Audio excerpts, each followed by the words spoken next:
Yo YouTube, it is Tate Takes. We are tapping back in with another video. This one is going to be on none other than the Minnesota Vikings and them dogs out there they got in Kirk Cousins, Dalvin Cook, and of course that boy JJ Justin Jefferson, right? Listen, bro, that offense is going to be dynamic. Do you hear me? Do you understand me? That offense is dynamic. Kirk Cousins, let's start off with him first and foremost, right?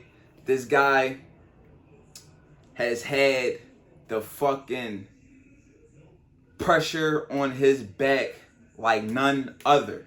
For the past, as long as he's been in the league, ever since when he was in Washington, he's had this target on his back of being a guy who doesn't beat the better quarterbacks and a guy who doesn't produce in the bigger moments and a guy who ultimately hasn't got over the hump and got to, a Super Bowl championship, which is what motherfuckers in the league and in sports reporting, that's what they're judging you off of.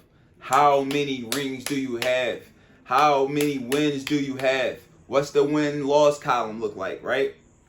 And in that aspect, Kirk Cousins, you can't argue that. The win-loss column, he looks very well in that department.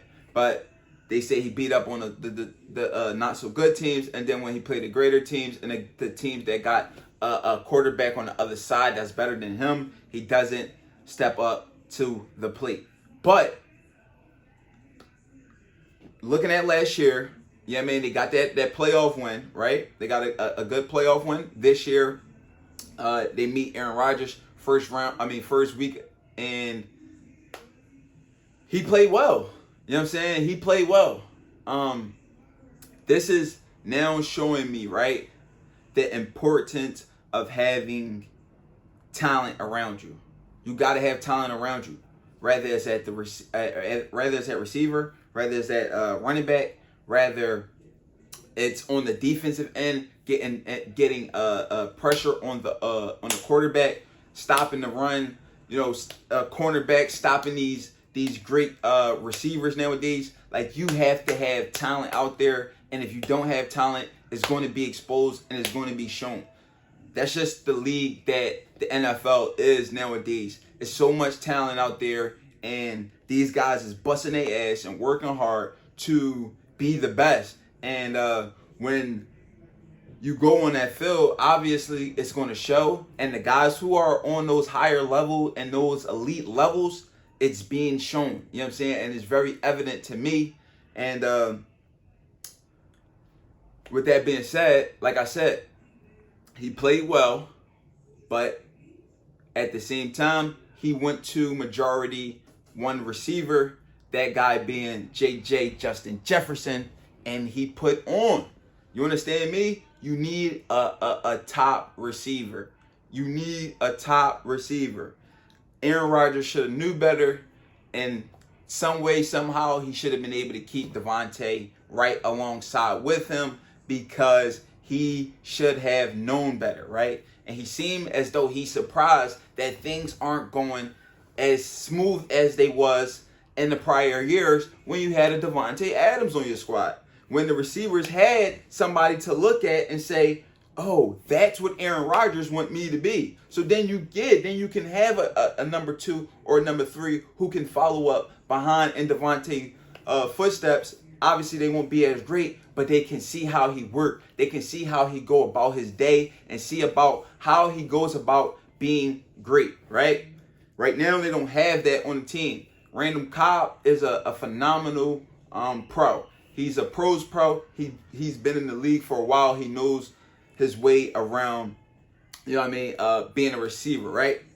But at the end of the day, right, they don't have that model that model pro to look after, right? Justin Jefferson, he's that guy.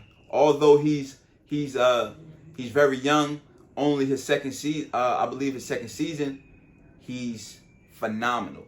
He came in right out of college, ready to go, and he's a producer. He's a producer. Dalvin Cook, he's a producer. 90 yards rushing, almost 20 yards receiving, over 100 yards in a game. What's his name? Back to JJ. He had almost 200 yards, you know what I'm saying? Like a $184 receiving, 2 touchdowns. By the way, Kirk Cousins, he threw 2 touchdowns. So most of his production came through one player, but that's what it is nowadays. Most of your production is going to come through one player, and even if it's not your number one, it's going to be your number 2, because if they decide to double up and triple up and, you know what I mean, on this guy, then it just leaves it open for everyone else. And if you don't have that guy to cause all of that attention, then it just makes it very hard for you when you don't have that guy.